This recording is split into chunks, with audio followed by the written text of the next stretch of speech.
Oi, gente. Então, sei que vocês estão morrendo de saudade, então não teve jeito. Olha o homem aí. Ser chamado de homem logo no começo, isso é elogio hoje em dia, né? Presidente Bolsonaro. Bom, tenho certeza que todo mundo que está assistindo a gente estava com muita saudade. Então, assim, queremos assim, aquela coisa assim, conversa franca, limpa, mas totalmente informal, porque assim, é só nós, né, gente? Vamos lá. Querendo saber do senhor como que tá hoje, como tá a vida do senhor hoje, comparada com o que era nesses últimos 4 anos, que foram extremamente intensos. Mudou muita coisa? Está com menos intensidade, mais tensão, obviamente. E a preocupação não é comigo, contigo, é com o futuro do Brasil, o que nós temos a perder. Estão discutindo novamente o projeto de lei da censura. Tá? Tem o pacotão da democracia agora. Ninguém quer agredir ninguém, mas se alguém agredir alguma daquelas poucas autoridades, menos de 20, você pode pegar 40 anos de cadeia. Tá? E o que é muito importante, né? Isso aqui foi a nossa liberdade de 2018. Então, a gente trabalha politicamente, estou empregado aqui no PL, tenho um bom salário aqui, não vou negar isso aí. E temos a preocupação com o futuro dos julgamentos em Brasília. Não adianta você falar no momento em devido processo legal. Acredito que a CPMI está indo muito bem, em especial depois do vazamento das imagens pela TV CNN do chefe do GSI, né, bem como daquele fotógrafo da Reuters, chutando uma porta que já estava aberta, começou a mudar tudo. Né? Outros depoimentos vão aparecendo, o governo tem maioria lá dentro ainda, mas os fatos são muito claros. Então, a gente tem esperança de um bom final nisso. Logicamente, não esquece o sofrimento das 200 e poucas pessoas, são 6 meses presos. Eu tenho 2 auxiliares meus direto presos há 90 dias. Tem 2 que não eram diretos meus, mas estão presos ainda, são da ativa, o Cid, mas o Sargento Reis. E cuja punição, se fossem culpados, pode até ser, não sei, tá? Não seria passível dessa preventiva que estão sofrendo agora. O objetivo é sempre aquela história, uma delação premiada, vai delatar o quê? Tá? E a outra é me atingir. Quando eu decidi voltar para cá, 3 dias antes de chegar, tiraram meus carros blindados. Eu tinha direito a 2 carros como ex-presidente e não dizia se era blindado ou não. Mas tinha lá algumas dezenas de carros blindados, estava tudo acertado, daí a ordem parece que foi diretamente do cara que tem lua de mel até hoje, né? Me tirar o carro blindado. Um ex-presidente tem direito a 8 carros.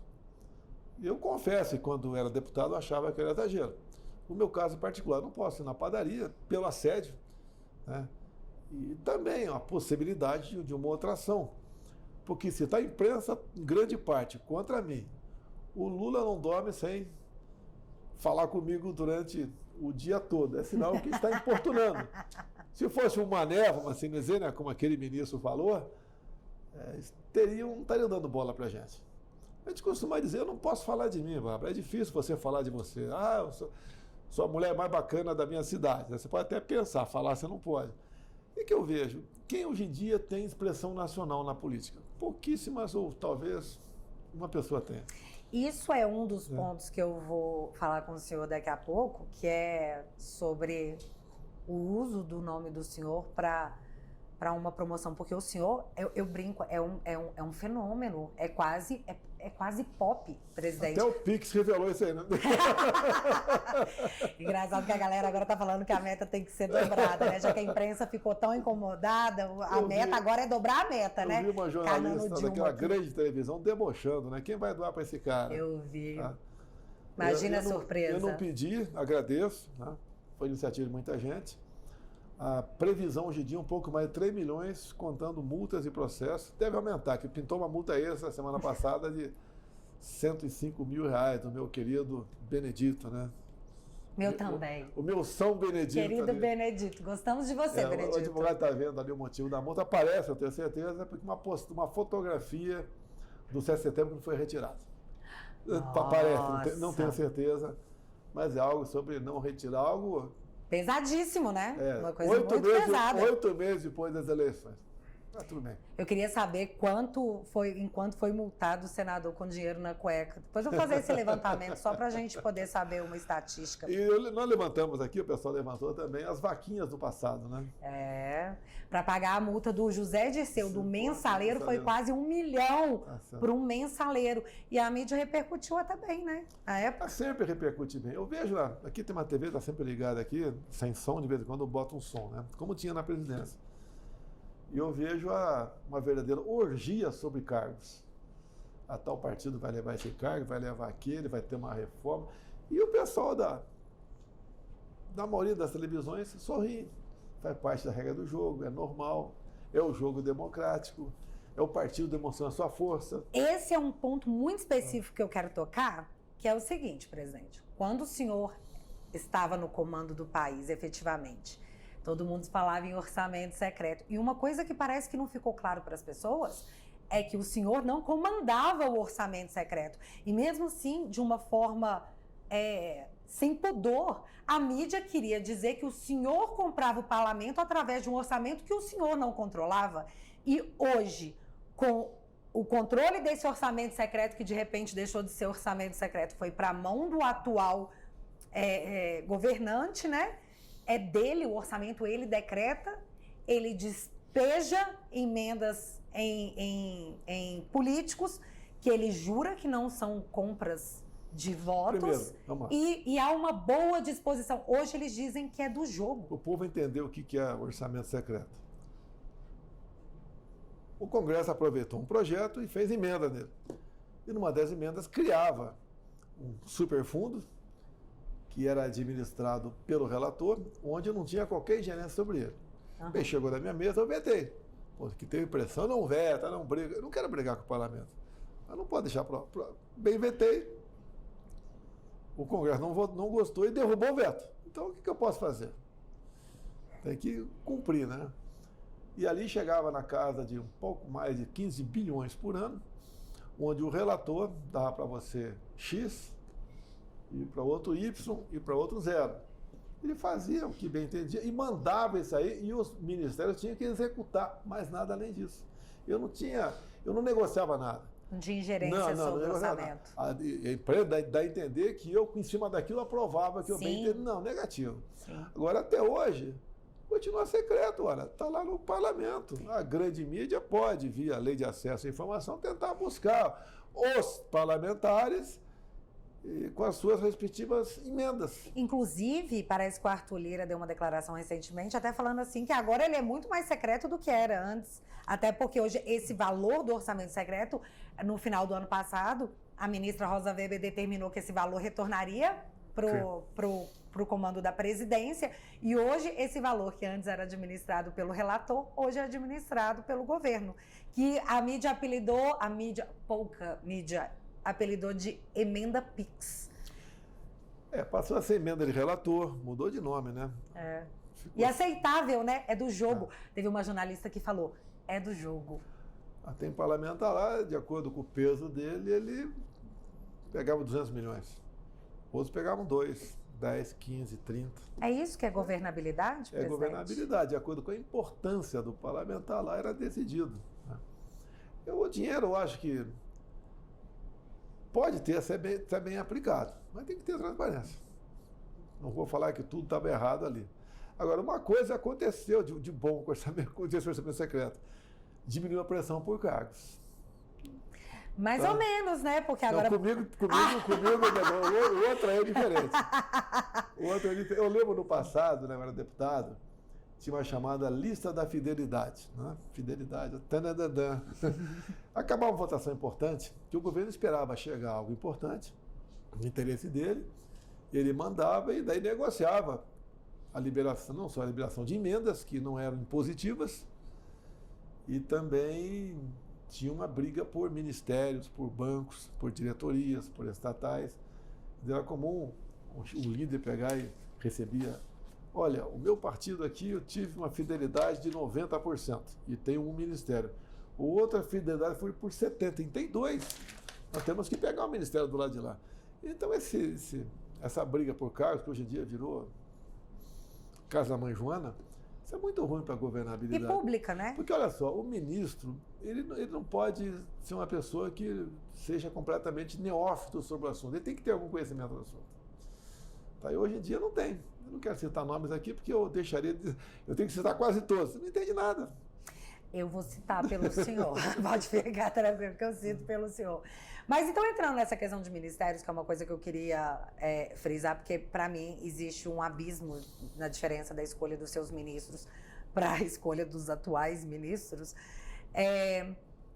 O senhor já viu quando um pedreiro vem, acimenta o chão todo, fica lisinho, limpinho, e aí vem um cachorro e vem com as patinhas e atrapalha o negócio todo? O senhor sente que eles estão fazendo isso na obra que o senhor deixou de arranjo ministerial, de arranjo para o Brasil? O senhor sente que eles estão atrapalhando o trabalho que o senhor e a sua equipe tiveram nos últimos 4 anos? O que a gente falava lá atrás é que se porventura não tivesse a reeleição, eles iam pegar um porquinho bem gordinho para fazer assado. Né? Aconteceu.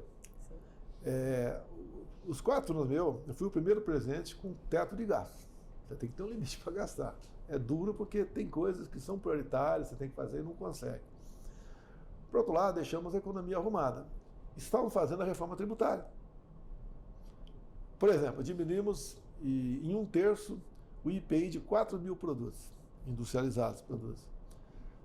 Tudo que era imposto de importação, eu poderia diminuir ou zerar sem buscar um imposto alternativo para compensar aquela renúncia de receita. E vinham fazendo.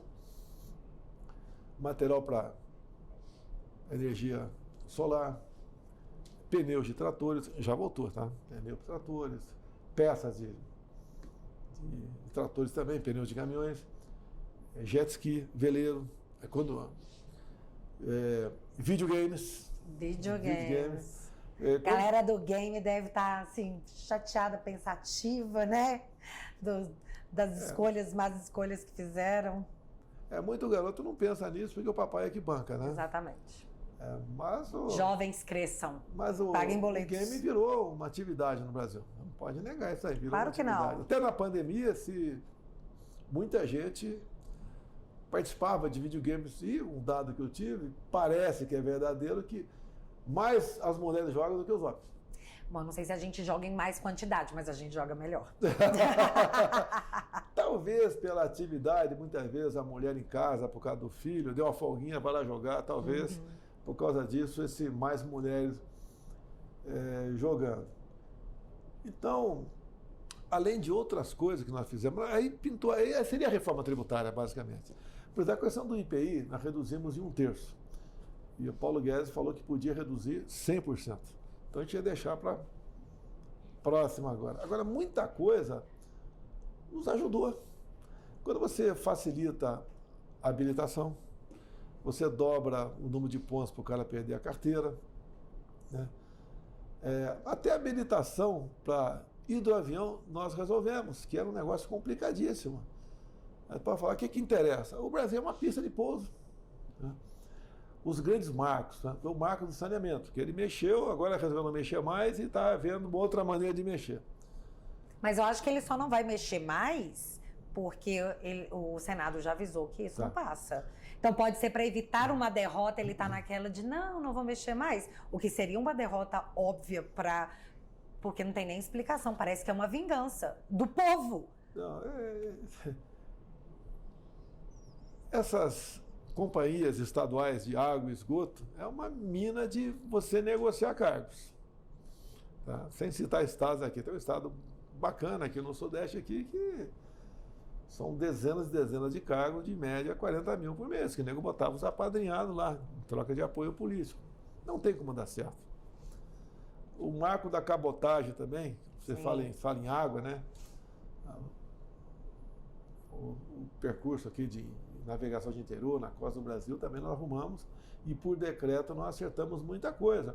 Você muitas vezes tinha que levar um material grande, pesado, de Porto Alegre para Fortaleza, ia por rodovia, além do problema de desgaste na rodovia. acertamos isso aí tudo. E vai a informações agora que vai rever todas essas questões também. Né? A questão do marco ferroviário, até o marco específico do Tarcísio, porque ele é da arma de engenharia da academia, depois fez o IME lá no Rio de Janeiro. E o Ministério do Tarcísio tem contratado para os próximos 10 anos R$1 trilhão. A questão do marco ferroviário não é nada do governo. Nós apenas demos o norte, facilitamos e a garantia jurídica para o pessoal investir nessa área. Então nós temos, na ordem de 20 mil quilômetros, já pré-acertado, né? Coisas particulares, obra privada, não sei se vai para frente, porque a insegurança voltou a bater bastante forte aqui no Brasil. Outras obras, as ferrovias também, tinha a Ferrovia Norte-Sul que faltavam 1.500 quilômetros, 4.100, saiu do Maranhão, Tocantins, Goiás, chegamos no Porto de Santos. Faltavam para concluir 1.500, é iniciativa privada. Mas o governo tem um poder enorme de atrapalhar. Então, as licenças ambientais, em pouco tempo, em 2019 mesmo, nós arrumamos tudo isso aí e já está funcionando a rodovia. Até tem uma pessoa que foi inaugurar outro dia, nós conseguimos. Pô, o cara conseguiu em 5 meses fazer 1.500 uma ferrovia. Legal, pô, o cara é bacana. E nem a China consegue fazer isso aí, mas deixa para lá. Então você começa a ver uma coisa fantástica também, com decretos prontos, publicados, as eólicas offshore. O que é isso? As eólicas no mar. Então já tudo acertado para você botar lá os cataventos com paz de 90 metros. E por que o Brasil e não outros países? Aqui não tem vendaval, não tem tufão. A costa, em grande parte da costa, chega no máximo 30 metros. Aí fora tem que botar 100 metros. Imagina amarrar uma eólica, um catavento a 100 metros. Ia ficar difícil estocar vento, presidente. Não aguentei. E ali a estocagem seria através do hidrogênio verde, né? Você podia estocar o hidrogênio, não a energia. E a produção era o equivalente a 50 Itaipus. E que ponto está isso hoje? Está em decreto. Não sei se o pessoal vai ter coragem, a iniciativa privada, por vezes eles esperam um pouco mais, ver como é que fica o Brasil. E tinha ainda, que você disse há pouco tempo atrás, um vento de cauda à economia. Já começa esse vento de cauda. O avião tem que vencer tudo isso com energia própria. Pois né? Isso foi até noticiado pela grande mídia esses dias, mostrando que para o mesmo período do ano passado nós tínhamos um superávit. Sim. E agora nós temos um déficit. Eu até fiz uma brincadeira, falei assim, na época estava despiorando, então agora está desmelhorando? Não. Como é que isso está funcionando? Nós entregamos ano passado, se não me engano, foi um superávit em torno de 50 bilhões. Sim. Agora, até o primeiro semestre, está em dívida, 50 bilhões. Então, está 100 a diferença. Outra coisa, estou vendo o governo se gabar sobre a inflação está caindo. Só que a inflação está caindo, você conta os últimos 12 meses. Sim. Que pega 6 do meu governo, dentro desses 6 tem 3 de deflação. Não, mas, presidente, tem uma coisa muito mais importante ainda que eu não vi se as pessoas estão se atentando, que a inflação ela está sendo controlada de maneira artificial e isso ainda não foi apontado pelos especialistas, como, por exemplo, a questão da Petrobras. Vamos falar aqui de Petrobras, que parece ser uma bomba anunciada. Eu peguei informes aqui, eu tenho contato com algumas pessoas da economia conosco, que acompanham, estão trabalhando aí fora. Realmente tem uma bomba relógio aí na questão do petróleo. E outra coisa, quando você vende papéis nossos em bolsa aí fora, né? Papéis da Petrobras, os caras sabem, tinha uma PPI, tinha isso, tinha aquilo. Quando o pessoal derruba tudo isso e você não paga mais dividendos, a esquerda bate no peito, acabou a dividendo, mas lá fora o pessoal vai judicializar.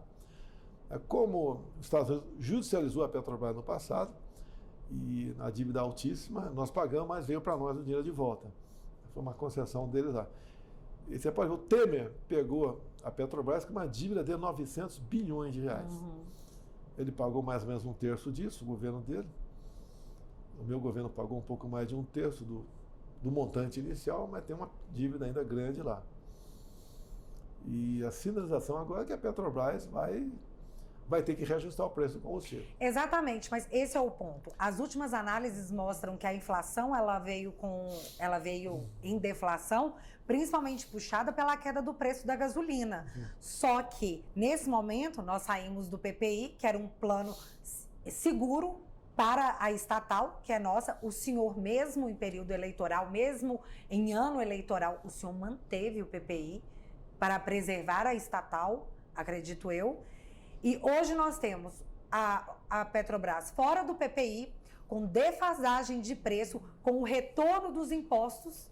E hoje Jean Paul Prats anunciou, ontem o Jean Paul Prats anunciou que não estava aguentando mais segurar o preço, que estava seco. Teve uma reunião com o Lula hoje, no dia dessa gravação, e agora ele falou que vai segurar mais um pouquinho. Até quando a Petrobras vai conseguir segurar isso de forma artificial? Entender, arredondando números, no meu governo estava $100 o preço do barril.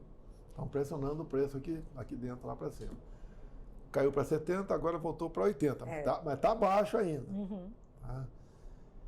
E eu consegui, junto com o parlamento, não foi com a caneta BIC, nós conseguimos zerar os impostos federais de todos os combustíveis. Sim. Álcool, diesel, gasolina e gás de cozinha. E eles voltaram agora. E botamos um teto do ICMS. Tinha estado que cobrava 35% de ICMS e mais 2% de fundo de combate à pobreza. Então tinha um estado aqui que cobrava R$ 2,32 de ICMS o litro da gasolina. E tinha coisa que não era era tributado. Mas tudo bem, então botamos o ponto final nisso.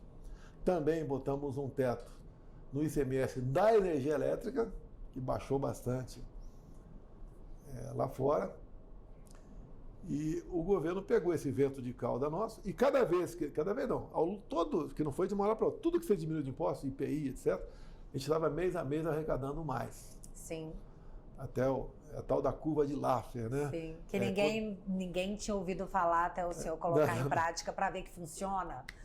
Eu sempre gostei de estudar, né? Eu tinha conhecimento um pouquinho, eu conversei com o Paulo Guedes na época, até falei pela curva de Laffer, olha no retrovisor, estava lá atrás. Você tem que trazer ela no retrovisor, de preferência botar na frente. Que você desestimula a sonegação. Sim. O imposto é muito alto, você vai sonegar. Tá? O que vai ter com essa reforma tributária, porque o que está pintando de aumentar de carga tributária não está no gibi. Bem, então olha só, os combustíveis estavam teto ICMS 17%, zeramos o imposto federal. E como caiu o preço do petróleo, ele tinha margem para diminuir, botar a gasolina hoje em dia R$3,50 o litro. Sim, mas o que ele fez? Ele reonerou. Sim. Ele voltou a cobrar impostos federais dos combustíveis. E tem uma historinha meio complicada, depois você explica na hora de folga, né? Porque ele passou a cobrar menos do álcool para atender aqui os usineiros. Os brothers. Tá? Porque o preço do álcool acompanha ali, a gasolina está aqui, o álcool está aqui, mais ou menos 30% abaixo. Então o preço subiu, não tem que pagar mais imposto. Alguém ficou com essa diferença, mas deixa para lá.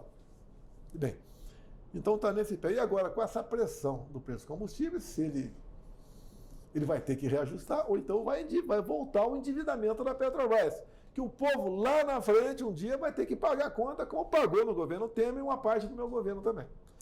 E dizer que o preço alto da gasolina, eu entreguei a gasolina abaixo de R$5. Sim. Chegou a bater 8? Sim. Mas foi a pressão da pandemia e da guerra lá fora. Esse é o ponto. O senhor pegou uma pandemia, uma guerra que tinha acabado de estourar, e mesmo assim o senhor não cedeu uma pressão populista, que seria a saída do PPI, que para a estatal que já foi quebrada, era uma segurança. Hoje, a sensação, para quem assiste de fora e consegue acompanhar a novela, parece uma reprise do que aconteceu lá atrás e está sendo feito novamente. A questão não é se vai acontecer, a questão é quando, que foi o que o Jean Paul Prats, indicado pelo Lula, que não deveria, devido à lei das estatais, que eles derrubaram para nomear os amigos. E agora ele está dizendo, ontem ele disse, não sei por quanto tempo a gente consegue segurar, está secando. Ele falou ontem. Hoje, após uma reunião, ele disse, não, o Lula pediu para segurar mais um pouco. Até quando eles vão conseguir segurar isso de uma maneira artificial? E mais, até quando a Petrobras aguenta? Até temos um probleminha aí, né? Porque eu falo temos porque eu estou dentro do Brasil. Todo mundo está dentro do Brasil. É o novo cara do IBGE. É conhecido como torturador de números. Ele bota para baixo. O cara criticou o Pix. Sim. O Pix nasceu no nosso governo. A nota do Banco Central é bem clara, né? Que foi desde 2019 e 2020 que tudo foi feito. Né? E se a ideia existia lá atrás? Existia lá atrás, não vou negar isso aí. Assim como desde quando o homem ele queria ir para a Lua. Então não foi o primeiro homem que quis ir para a Lua que foi o americano, a glória é dele lá. E nós, no Banco Central, Roberto Campos, a equipe do Banco Central, estão de parabéns, criaram o Pix. Eu sempre falei, sem taxação, sem uma CPMF digital, que agora já parece que está tudo para voltar, com pessoas jurídicas, depois com pessoas físicas. Você pode ver. Eu recebi de doação 800 mil pessoas doaram para mim. O cara pode taxar em cima de um percentual de cada doação ou o montante, o número de doações ou em cima do montante. Olha quanto dessas 800 mil doações para mim iriam para o governo. Agora, os bancos perderam um pouco comigo. Eu atrapalhei a vida de muita gente. Tá? Até estatais. Eu peguei com praticamente sem lucro, né? Um pequeno lucro, um pequeno prejuízo que dava, entreguei com lucro de 170 bilhões. Para onde ia essa grana toda? Você pegar no feijão com arroz. Entreguei os Correios com 5 bilhões em caixa, com avião comprado. Tá? Muitas estatais, se você pegar os próprios Correios, né? Dá pena do pessoal do Correio. O mais humilde ali, que é o carteiro, está no contra-cheque dele para acabar em 2030, R$500 por mês de extra de fundo de pensão para compensar o rombo do fundo de pensão deles, que é o Postales. Por que o rombo? Você fala, como é que um cara ganha dinheiro no fundo de pensão? Então o pessoal que lá atrás, no PT, né, botou lá, eles aplicam no mercado, fazem compras, fazem negócios para que aquele fundo ele cresça e possa pagar uma aposentadoria boa para os seus servidores. Eles compravam papéis, por exemplo, de empresa da Venezuela. Quebrada, compravam. Nossa. E depois, em um aviãozinho lá, uma bandeirinha atrás, né? Buscar alguma coisa, não sei o quê. Ótimo o senhor ter mencionado Venezuela, porque uma coisa que o senhor fez no seu governo também foi mostrar como que os governos anteriores ao do senhor usavam o dinheiro do BNDES. E aí o que nós vimos foi que a gente emprestava dinheiro para muitas ditaduras, inclusive, e a gente recebia em charuto, na verdade não recebia. Foi até prometido charuto e não chegamos sequer a receber. Se eu não visse, eu não acreditava. Eu vi o contrário. Parecia um meme. Eu não acreditava, a garantia seriam charutos. Parecia um meme. Só que agora o discurso é o seguinte, não, nós vamos fazer de novo. O que eu vejo? Olha só, eu costumo trazer para uma família o problema. Imagina nós somos casados. Eu faço um empréstimo e você é fiadora. Então a gente vai viver com nossos filhos aqui uma maravilha, né? 1, 2, 3 anos. Só que depois eu te abandono, vai embora. Daí você fica com a dívida. Daí nossos filhos ficam falando, poxa, com o papai a gente vivia bem, mamãe aqui, uma madraça essa mãe aqui. E depois que você paga a conta, daí você volta para esse marido caloteiro. E começa a história tudo de novo. Esse é o Brasil. Então, é uma relação de amor para com caloteiros. Sim. É até um jeito bonitinho de falar. Eu falaria que é amor a ditaduras, porque nós temos várias, né? Inclusive, nós financiamos muitas coisas que aqui nós não temos. E não recebemos nossos charutos. Olha, eu lembro de um livro de psicologia, de 75, mais ou menos, que eu era cadete em Resende, e li. E tinha aula de psicologia lá. E tinha um capítulo que dizia mais ou menos o seguinte: oh, meu Deus, por que esse bem que eu tanto amo me afasta? O bem que me destrói me aproxima. Tinha um capítulo que falava sobre isso. O homem, não sei, parece que ele tem vontade de se aproximar do perigo. É o que o Brasil faz. Você mostra para os caras de esquerda, né? Eu não culpo o eleitor do PT, eu não dou pancada nele. Eu converso com ele. Tá? Quando aparece um cara, não vem aqui, não sei porquê, não vem aqui, mas a gente conversa. Para mostrar que tem um ditado que sempre é atual, né? Nada está tão ruim que não possa piorar. Você vê uma pessoa humilde aí, vivendo com muita dificuldade, recebe o Bolsa Família, ele acha que nunca pode piorar. Pode, se o Brasil, se a economia não rodar, não vai ter quem vá trabalhar para gerar imposto, para pagar aquela Bolsa Família para essa pessoa. Eu consegui triplicar o valor médio do Bolsa Família com responsabilidade fiscal. Para fazer isso, você tinha que parcelar o tal dos precatórios, aquelas dívidas que a União tem que pagar. Uhum. E quando nós precisamos disso, porque teve uma inflação bem maior do que o normal nos alimentos por ocasião da pandemia. Nós fomos no parlamento e acredite, os deputados do PT da Câmara todos votaram contra o parcelamento dos precatórios.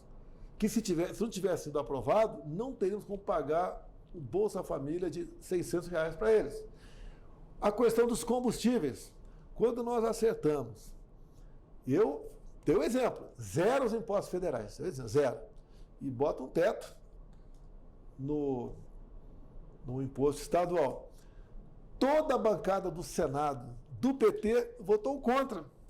Porque eles queriam o caos, queriam o pessoal ganhando de média R$190 de Bolsa Família, gasolina R$8, R$9, para chegar na campanha, tá vendo? Eu vou resolver esse assunto. Sim. Não iam resolver. É o criar o problema para vender Agora, a solução. você pode ver, o grande problema nosso de combustível, alguns falam, o Brasil é mais que autossuficiente em petróleo. É verdade, exportamos. Mas não temos refinarias. No início do governo Lula, lá, 2003, 2004, ele começou a fazer 2 refinarias no Nordeste e uma no Sudeste. E enterrou R$90 bilhões e não fez nenhuma. E sabemos que virou caixa para escândalos de corrupção. Né? E a minha ida, por exemplo, a conversar com o Putin em fevereiro do ano passado, além dos fertilizantes, nós negociamos o fornecimento de diesel para nós. Porque você depende do diesel. E quando você depende, o mercado lá fora faz o preço. E o preço lá de fora é que vem aqui para dentro. Pois é, agora não mais, né? Agora vamos pagar um preço, estamos recebendo um preço de populismo e vamos receber depois. É aquela coisa, você está plantando chuva para colher o quê? Não, olha só, o que é comum no político, do vereador ao senador? Ele quer ajudar o dinheiro dos outros. Daí é igual a mãe, muitas vezes a mãe que é gastona, o marido não, que é gastona, quer dar um presente que não comporta um orçamento familiar. Faz um empréstimo. Mas tem que pagar esse empréstimo depois. Tá? E funciona dessa maneira. Você pode ver, o Paulo Guedes já chegou a ter uma dúzia de ministros na minha frente pedindo a cabeça do Paulo Guedes. Por causa disso. A velocidade para se ter mais dinheiro para atender. É que o governo do PT fez agora. Ele arrombou o teto, arranjou mais quase 200 bilhões de reais para gastar. O próprio orçamento do Tarcísio, da Infra, tinha 7 bilhões por ano, agora passou para 20, 3 vezes mais. Mas isso é uma preocupação que tem que pagar essa conta. Exatamente, você tem que pagar essa conta. E a preocupação atual é a questão da desaceleração econômica que a gente está vivendo. Nós temos aí uma regressão de arrecadações, por mais que você aumente os impostos e cobre mais impostos, as pessoas estão consumindo menos. Isso seria, na visão do senhor, uma insegurança? As pessoas estão com medo de gastar e por isso não querem investir? É natural. Ou é outra coisa? É natural gastar, é natural a pessoa até economizar. Alguns têm cabeça, mas a maioria é natural economizar. Eu não sei o número exato, mas o saque de janeiro para cá, por dia, entre poupança e aplicações, está na casa de R$1 bilhão. Quando você fala em poupança, quem tira dinheiro da poupança? Geralmente é o mais pobre. O pobre que investe na poupança, até perde dinheiro muitas vezes, né? Então é sinal que a classe média, a classe mais humilde está tirando o que tem na poupança e quando tira é para comer. Ele faz um plano desastrado aí para comprar carro popular. Gasta, acho que R$1,5 bilhão aí e não resolve nada. Podia diminuir o IPI, como estava diminuindo. Mas diminuir de novo o IPI, você atende a todo mundo. Porque o governo sempre vem com aquela conversa de pobre e rico. Você está passando mal, porque aquele cara está passando bem. É a estimulação da luta de classes eterna. Esse novo cara do IBGE, o Pokémon, né? O Pokémon. Ele defende que o governo quer agora uma nova tabela para imposto de renda. O que é nova tabela?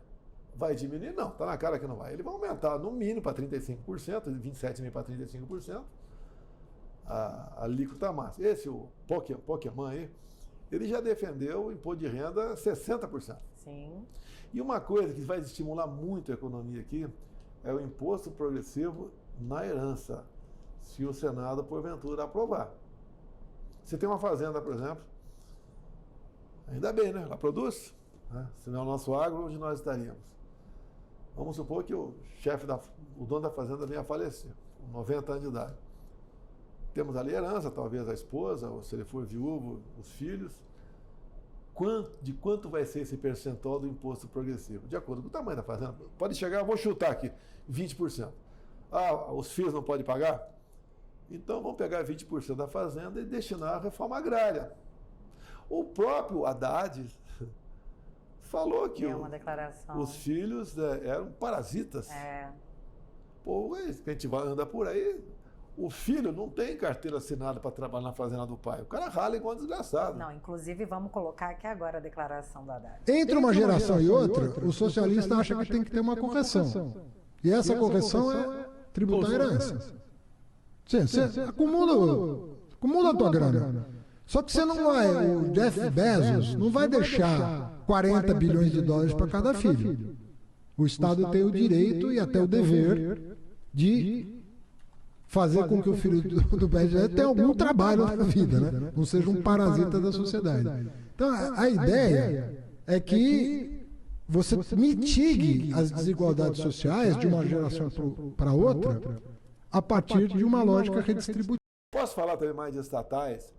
Uma que eu cito um exemplo. Vocês conheciam a Itaipu Binacional como uma geradora de energia, nada mais além disso. Nós chegamos, tinha uns ralos, né, que nós tapamos lá. E daí começou, mês a mês, ano a ano, a gente negociava com o Paraguai a redução da tarifa em dólar. E agora não tem mais dívida da Itaipu Binacional. Fizemos a segunda ponte com o Paraguai. Não é uma pinguela, é uma ponte. Tem um vão de 500 metros.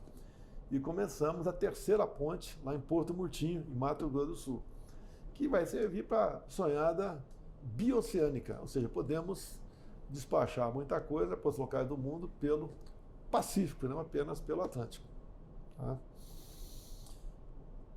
A Zona Franca de Manaus, atendemos em muita coisa, moralizamos a Zona Franca de Manaus, estava na mão de alguns políticos lá que era usado em causa própria. E assim foi o nosso governo. Né? Não posso deixar de mencionar, já que estamos falando de alguns feitos do governo do senhor, um que sempre, para mim, foi um motivo de muito orgulho como uma pessoa que esperou por isso em nome dos outros, que seria a transposição do Rio São Francisco. E hoje a gente assiste cenas... É inacreditável, né? É inacreditável.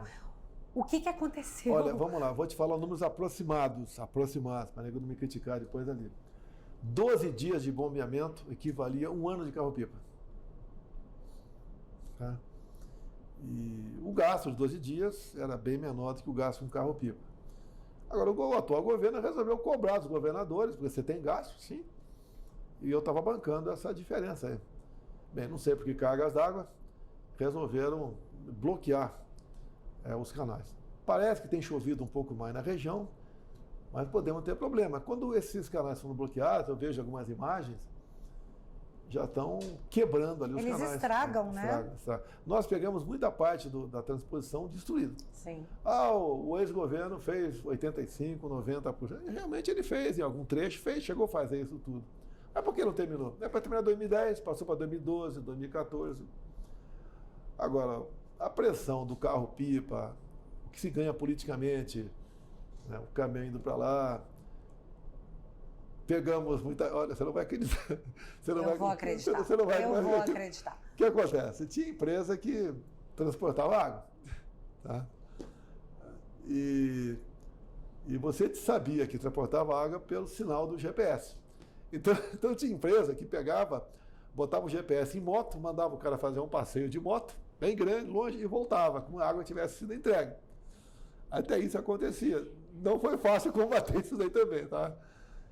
Meu Deus. Então nós mudamos muita coisa. Você não vê o governo acusado de corrupção.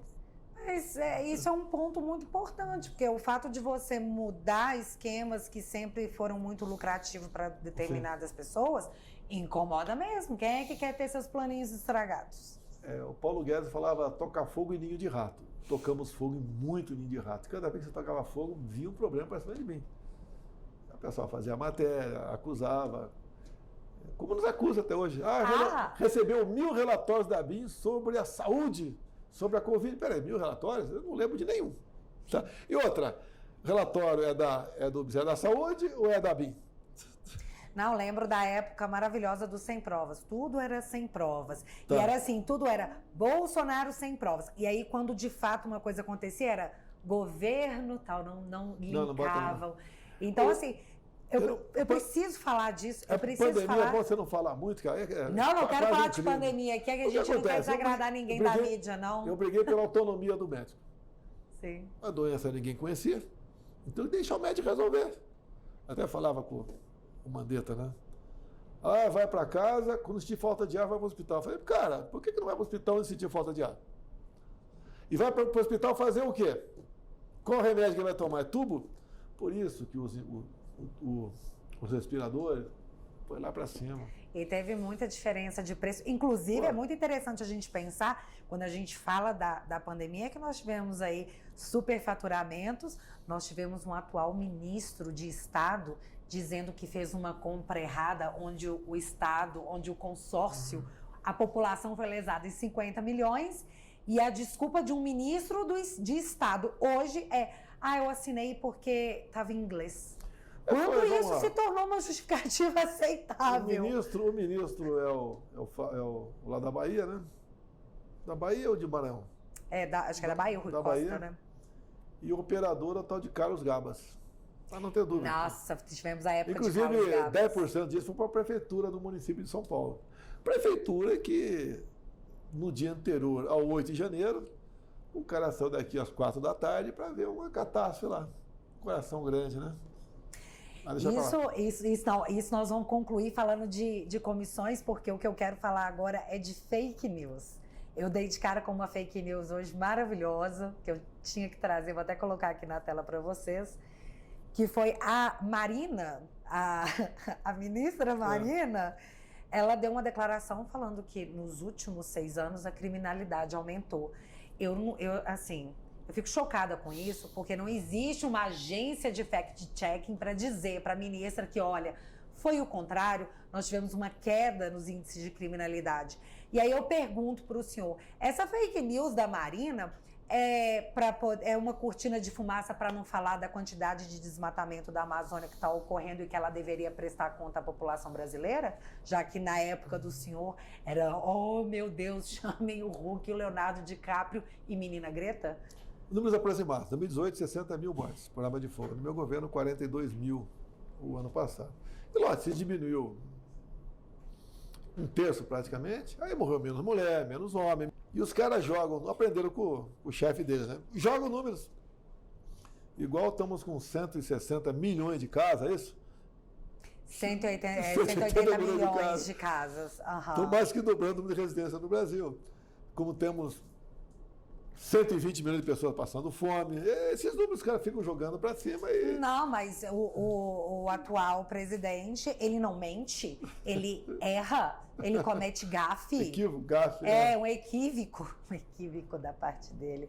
E ele conta sempre com a boa vontade da mídia, que eu não sei, presidente, se o interesse da mídia maior era em eleger o atual ou se era tirar o senhor. O que o senhor acha? A lógica não interessava para a mídia, né? Tem que esse pessoal de esquerda está cavando a própria sepultura. Quando nós assumimos, com o teto de gás, você tem que cortar. Cortar da onde? Propaganda oficial do governo.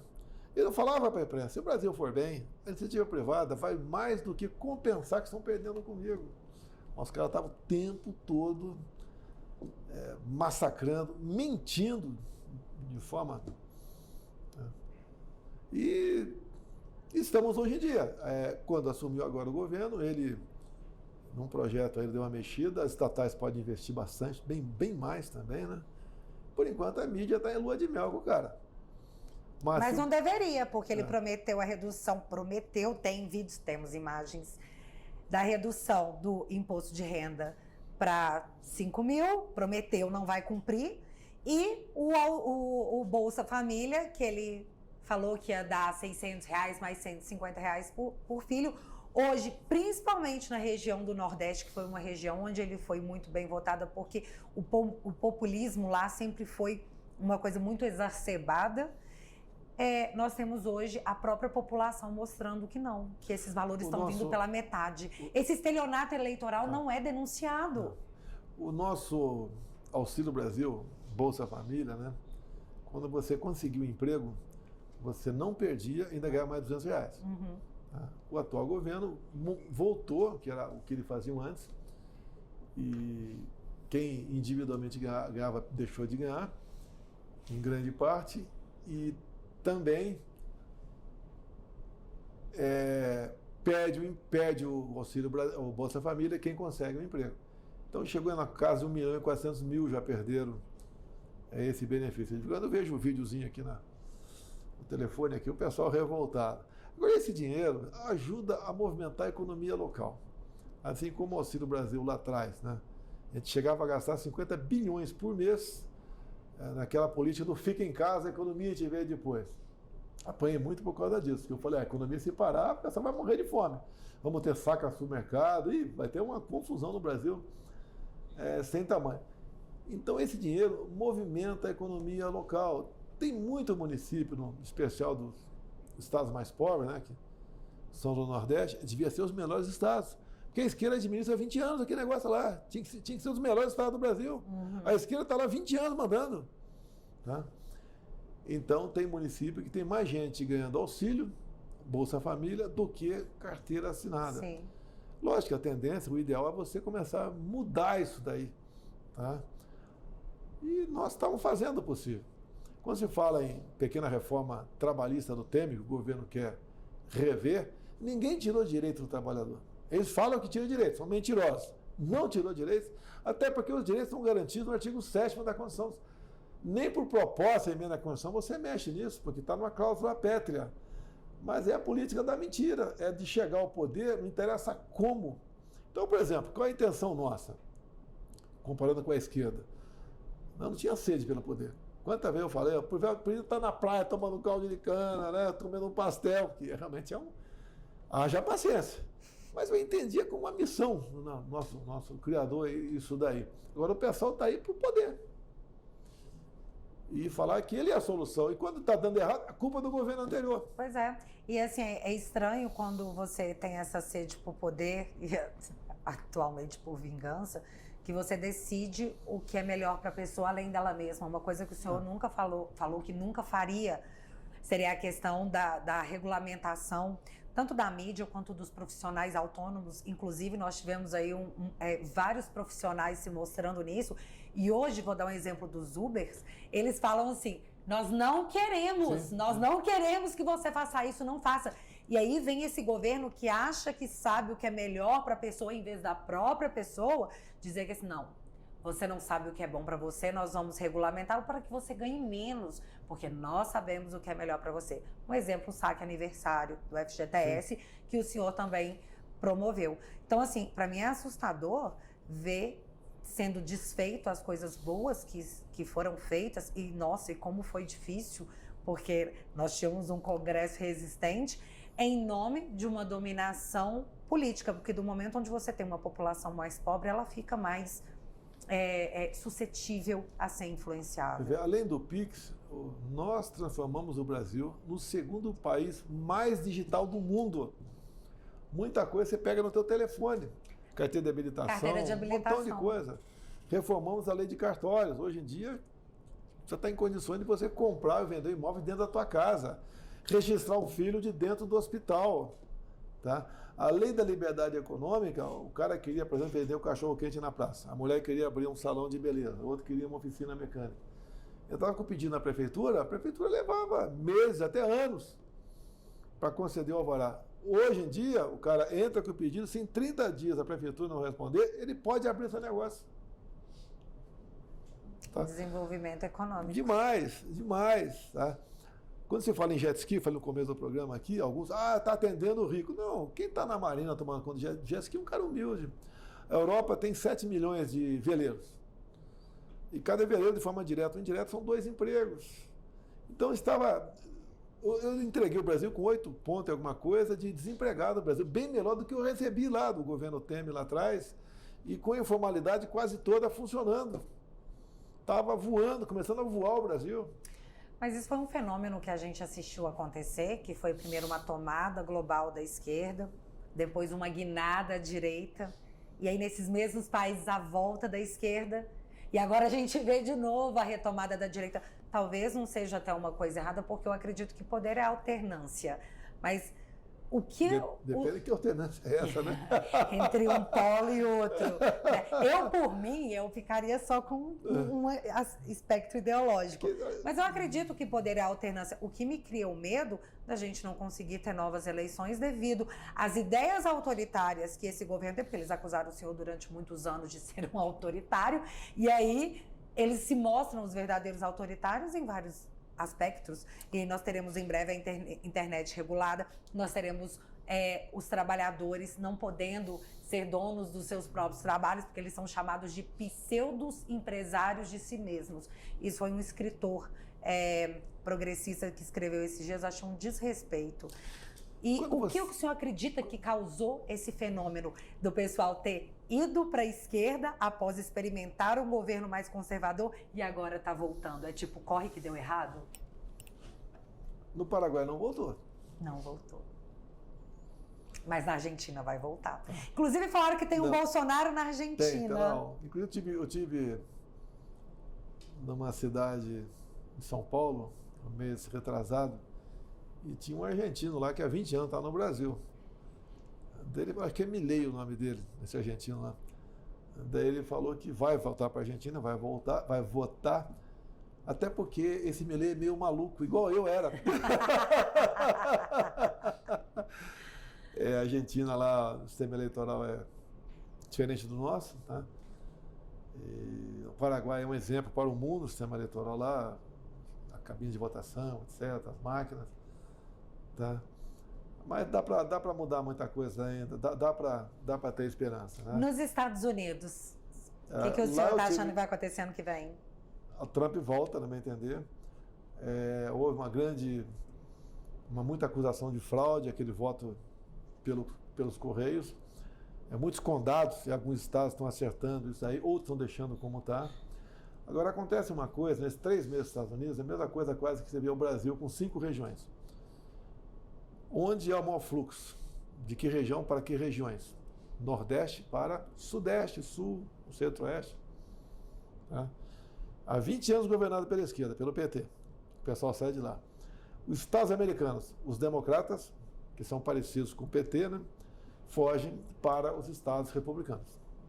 Essa é uma grande realidade. Agora, se você perguntar para qualquer um dos Estados Unidos que quer voltar para o Brasil, ele quer voltar até, mas não com esse governo que está aí. Na verdade, as pessoas estão saindo do Brasil e dolarizando o dinheiro. Eu vi que foi uma das maiores compras de dólar dos últimos anos, sim. Que foi a retirada. As pessoas estão com tanto medo da economia no Brasil. Eu mesmo botei uma parte, mais ou menos $140 mil lá fora do Brasil e depois a conta minha foi encerrada, depois da busca e apreensão na minha casa. A mídia contou isso para todo mundo. Inclusive, a mídia tem acesso a cada coisa do senhor, né? Por exemplo, COAF. O vazamento das pessoas que doaram. A minha vida toda, a minha família toda vazando dados do COAF. Mais uma vez agora, né? A questão da busca e apreensão na minha casa. O MP foi o contrário. Foram para buscar meu cartão de vacina. Todo mundo sabe que não tomei vacina. É muito estranho a gente foi pensar Foi para nisso. pegar o telefone. É claro que foi para pegar o telefone. Mas é estranho a gente pensar nisso, que hoje em dia a gente assistiu ministros da Suprema Corte dizerem em alto e bom tom: eu vi a corridinha, eu vi a mala de dinheiro. E mudou. Tem muita prova. E hoje em dia não. Hoje em dia a gente vai atrás de cartão de vacina. Você... Parece piada. O que parece que muita gente mudou? Você está prometendo não perguntar, eu dou a palavra-chave. Vaza Jato. Tá? Mudou. Muita gente resolveu mudar de lado ali com medo, tá? Mas deixa pra lá. É isso daí. O presidente não pode contar a fofoca pela metade, não. Deixa para um outro momento de falar sobre Vaza Jato aí. Ou falar sobre um inquérito que ocasionou a minha inelegibilidade, um inquérito aberto em novembro de 2018. E até hoje ele não foi concluído. Depois que eu divulguei para os embaixadores, ele foi chancelado como confidencial e você não sabe, então, o que está dentro daquele inquérito. Eu sei, mas não posso falar porque passou a ser crime. Mas... Até eu divulgar, não era crime porque não tinha classificação sigilosa. Depois passou a tê-la. Mas esse é o novo normal. Inclusive, os inquéritos que eu estou, quando eu consigo acesso a alguma coisa, tá lá embaixo. Você não pode falar sobre isso, porque... Então, assim, e aí você acaba se tornando... O próprio inquérito acaba sendo uma pena, porque a mídia pega você sempre e refere é investigado, inquérito tal, como se isso fosse um crime hediondo. O engraçado é que os verdadeiros criminosos, eles chamam de suspeitos, como, por exemplo, no que aconteceu agora em São Paulo, né? Todos os anjinhos são tratados como suspeitos. Mas o pessoal do dia 8 de janeiro são os bandidos, os terroristas. Tem 200 e poucos presos na Papuda aqui, ou na Colmeia, né? Homens e mulheres. É inacreditável. Pessoas idosas. Um autista foi colocado em liberdade há poucas semanas. Muito triste. Temos pessoas com 80 anos de idade com tornozeleira eletrônica. E não tem um formal de culpa. Ou seja, você, o João, tu fez isso. É genérico. Foi encontrado com os golpistas. Né? Não só tiraram o terrorista fora, com os golpistas. Alguns estilingues, bolinha de gude. Acabou. Nem canivete tem. Um golpe num domingo, teve na Rússia uma tentativa de golpe da turma do Wagner lá, como teve agora também num país da África. Você vê Pois é, tem uma diferença, né? Imagina como é que eles olham pra gente, presidente, tipo assim, cara, vocês vão dar golpe com bolinha de gude? O golpe você tem um alvo definido, uma pessoa que o cara vai matar, vai prender ou vai exilar, tá? E o pessoal assume. Até o próprio ministro da Defesa, José Múcio, disse a questão de uns 30 dias atrás. Não existe uma pessoa central no 8 de janeiro. Não teve uma liderança. Eu estava vendo agora há pouco no rodapé da televisão ali que ele deve ser substituído pelo Alckmin. Alckmin, ministro da Defesa. É até difícil. O que eu posso comentar sobre isso? O ministro da Defesa como vice-presidente, chuchu. E o que ele falava do PT? Exatamente o que ele falava por isso. Do Lula? Eu não sei, eu tive para mim durante muito tempo que o Alckmin não botou fé no governo, nesse governo que ele entrou, e ele falou, cara, essa vai ser a minha chance de ser presidente, que pelo voto eu não vou chegar. Vai que esse governo aí cai antes e eu consigo ser presidente, porque não tem condição. Nós pegamos, e a gente não está falando de coisas longínquas, a gente está falando de 2018, 2019, para de repente virarem melhores amigos, como Simone Stepp, que falou, ele é o chefe do Petrolão. E agora, nossa, é o meu presidente. Eu não consigo entender que isso foi apenas uma virada de chave. Mas eu acho que o tempo é o senhor da razão. Enquanto o pessoal está atrás do senhor por cartão de vacina, Ciro Gomes já anunciou que o escândalo de corrupção de 2024 já está em andamento agora. Resta esperar para ver qual será. O perfil do pessoal que está ocupando aqui as planadas dos ministérios é muito semelhante de 2003 até 2016. Não pode... Você, com os mesmos ingredientes, você não pode fazer um novo bolo. Tá? E o pessoal vai com sede ao pote. Agora a gente está assistindo, parece um replay de um filme ruim. Mas os Estados Unidos geralmente tem uma tradição do que acontece lá, acaba acontecendo aqui. Então vamos aguardar o que vai acontecer lá para a gente esperar o revival aqui. Estão tentando de toda maneira tornar o Trump inelegível, até prendê-lo. Tá? Mas há uma... Está bem na frente do Ron Sanders. Há muito mais seriedade lá do que aqui, muito mais. Aqui a gente vê uns fatos realmente lamentáveis durante as eleições. Tá? Mas independente de tudo, presidente, o senhor ainda tem esperança? Bem, olha só, o que é uma semente, né? Pô, olha pra minha cara, quem que eu sou? Para mim, presidente da República? O que eu sou? O que eu era? De onde eu vim? Eu vejo muita gente que cresce na política, de família pobre, eu não sei o quê. A minha mãe tinha 7 filhos. Uma mulher com 7 filhos, você sabe que geralmente é de família pobre, dificilmente alguém rico tem isso aí. Mas era uma outra época, né? De educação diferente. Na minha cidade, concluí lá o científico, que é o curso intermediário ali com 14 alunos, se tinha respeito, os professores eram os primeiros convidados a qualquer evento, né? Hoje nem para velório é convidado o professor. Né? É diferente. Eu saí com 16 anos de idade, entrei na vida militar, fiquei 15 anos no Exército, depois entrei no Parlamento. E uma coisa comigo diferente. Eu cheguei no Parlamento em 91, o que eu me lembro ali, era eu, capitão do Exército, acho que não tinha mais ninguém ali. Né? Tinha o Harold de Oliveira, mas era um cara na dele, faleceu, né? Era capitão do Exército também. Mas ele pediu demissão do Exército e veio pelos evangelhos, se elegeu federal pelo Rio de Janeiro. E era pancada o tempo todo, 24 horas por dia. Ali o pessoal me via, o pessoal os anistiados, né? Pra cima de mim. Eu peitei os caras. Eu conhecia, eu costumo dizer, tem certas coisas que acontecem comigo que é inacreditável, né?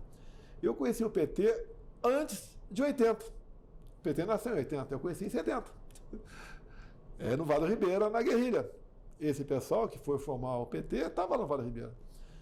É que eu falo uma coisa também, que eu falei, tem alguém que está falando por aí, eu que descobri essa pérola, né?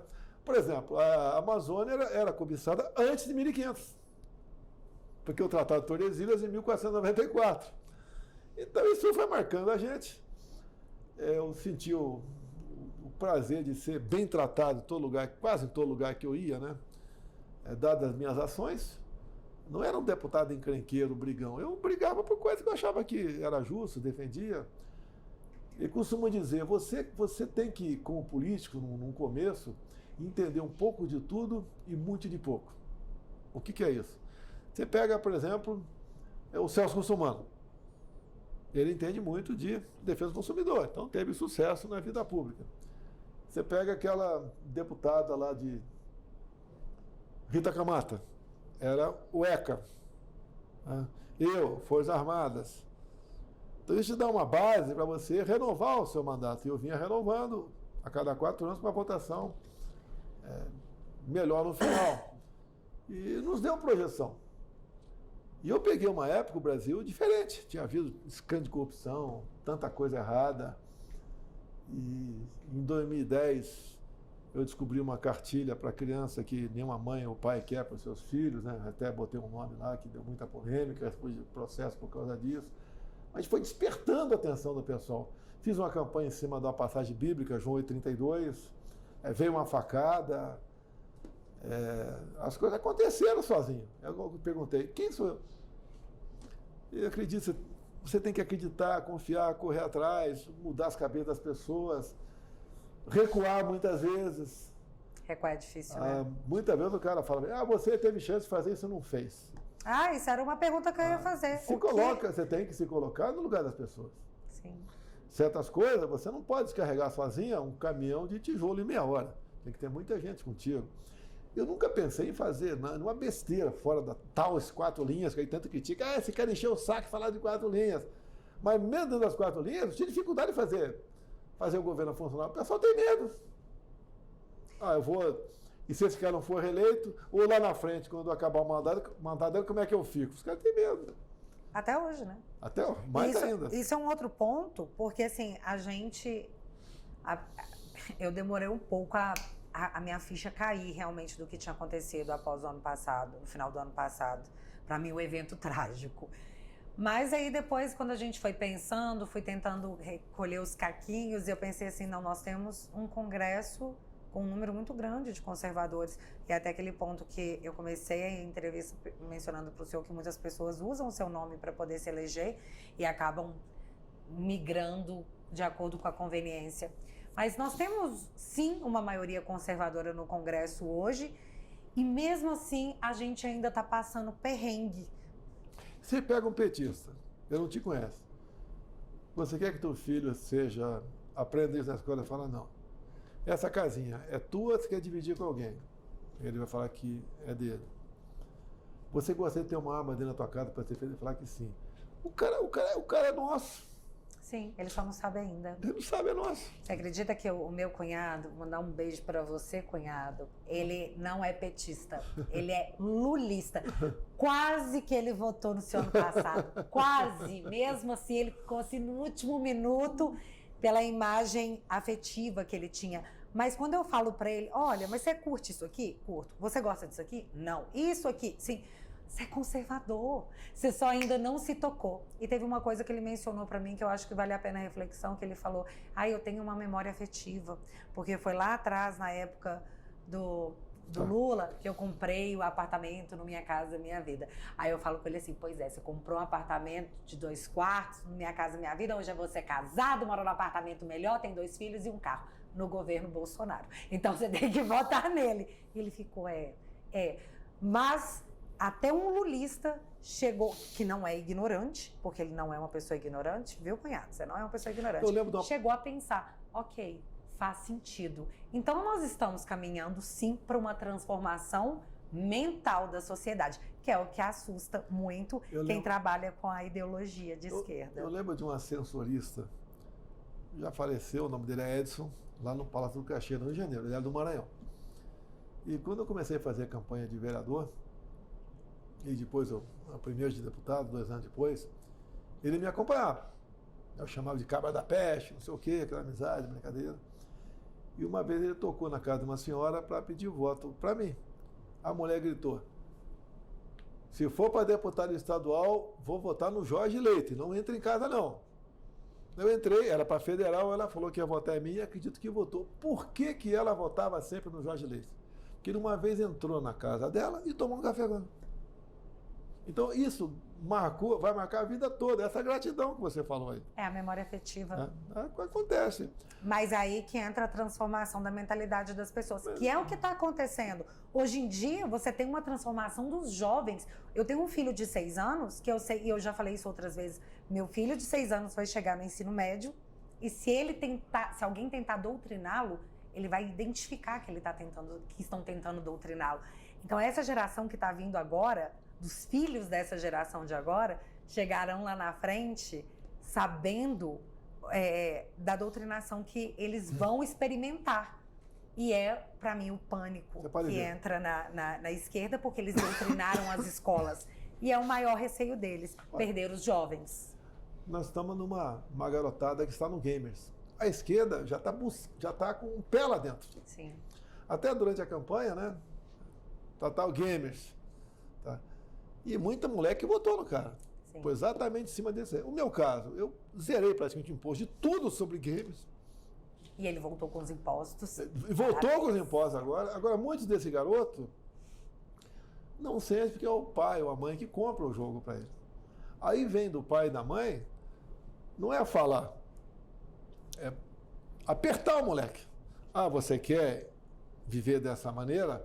Porque olha só, como ele está fazendo aí, o custo de vida vai aumentar com reforma tributária, combustível. A questão nós temos quase 1 milhão de CACs no Brasil, colecionador, atirador. Tá? Ele está agora dizendo que vai fechar a maioria dos clubes de tiro. Mais gente desempregada buscando o mercado de trabalho. Quando tem muita gente buscando o mercado de trabalho, o preço que se paga para aquele trabalhador por mês cai. Sim. E cai para a mãe, cai para o filho. E os filhos mais ricos, quantas vezes eu cheguei para gente muito bem de vida, né, que eu conversava com todo mundo, paga alguém para o teu filho, fica 2, 3 dias em Pacaraima, Roraima, para ver os venezuelanos chegando, em média 600 por dia, pesando 10, 15 quilos a menos do que estaria pesando se tivesse uma vida normal na Venezuela, para mostrar, olha, está fugindo do país mais rico do mundo em petróleo. Como é que pode? Olha o mundo árabe, olha o pessoal da OPEP, como é que vive. Por que está vendo dessa maneira? Tá? E eu recebi os refugiados, não só em Pacaraima, como em Boa Vista. O atual presidente recebeu o ditador com tapete vermelho aqui. Tapa na cara dessas pessoas. Pelo amor de Deus, você quer isso para você? Será que a gente está precisando mesmo de passar por algo muito ruim, tipo, eu tive que perder para dar valor? Mas o problema é que esse possível retorno pode durar décadas. Não. É por isso que eu acho que é o seguinte, poder é alternância e uma democracia não vai permitir uma ditadura ser implementada aqui, porque nós vivemos uma democracia e me disseram que tudo que foi feito em nome de preservar a democracia. E era isso que eu queria saber. Nós vamos manter essa democracia? Eu não assisto aquela grande TV, né? Mas peguei um extrato dela, estava vendo, um tal de Merval Pereira. Ele gaguejando, falando. do Supremo, muita gente lá se gaba de ter salvado a democracia. Daí ele complementa. Mas entregaram para os comunistas? Entregaram para o Lula? Isso é salvar a democracia? Exatamente. Mas assim, a gente vai ter que confiar, né? Porque no momento a gente está numa democracia tão pujante que a gente não pode desconfiar da democracia. Mas eu queria saber, o senhor acredita que essa democracia resiste até 2026? Eu acho que antes disso vai acontecer alguma coisa no Brasil. Tá? Boa, né, presidente? Vai boa, né? Esse momento que estão passando aí, parece que tinha que passar. Tá? Tem muita coisa esquisita que a gente evita comentar. Tá? No futuro mais próximo, se tiver a democracia de verdade, a gente comenta. Mas quem está do meu lado sabe o que está acontecendo. A gente conversa com muita gente. Eu não convenço, eu mostro o que está acontecendo. E, no fundo, ninguém quer sair do Brasil. Eu fiquei 3 meses nos Estados Unidos. Por melhor que a Flórida, né? Seja a Disneylândia do lado, etc. Os brasileiros felizes com o que ganham lá, mas gostariam de estar no Brasil. Aqui é o melhor lugar do mundo. Eu sempre repito, né? O que nós temos aqui, não só em quantidade, como em qualidade, riqueza minerais, biodiversidade, água doce, clima aprazível, belezas naturais. Esse povo nosso miscigenado também, que é bastante alegre, tem tudo para dar certo. Então o senhor está otimista? Eu estou otimista. Sei que vivemos numa incerteza hoje em dia, tudo pode acontecer, né?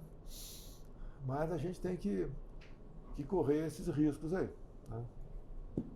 Olha, eu espero, torço muito para que venha essa renovação grande no Congresso em 2026, para que possa casar direitinho com o governo que retorna. Bom, você vê o plano. Nós vamos investir aqui nas eleições municipais, até te convoca aí, em especial mais jovens. O senhor vai dar palpite nas eleições municipais? Venho, vou participar.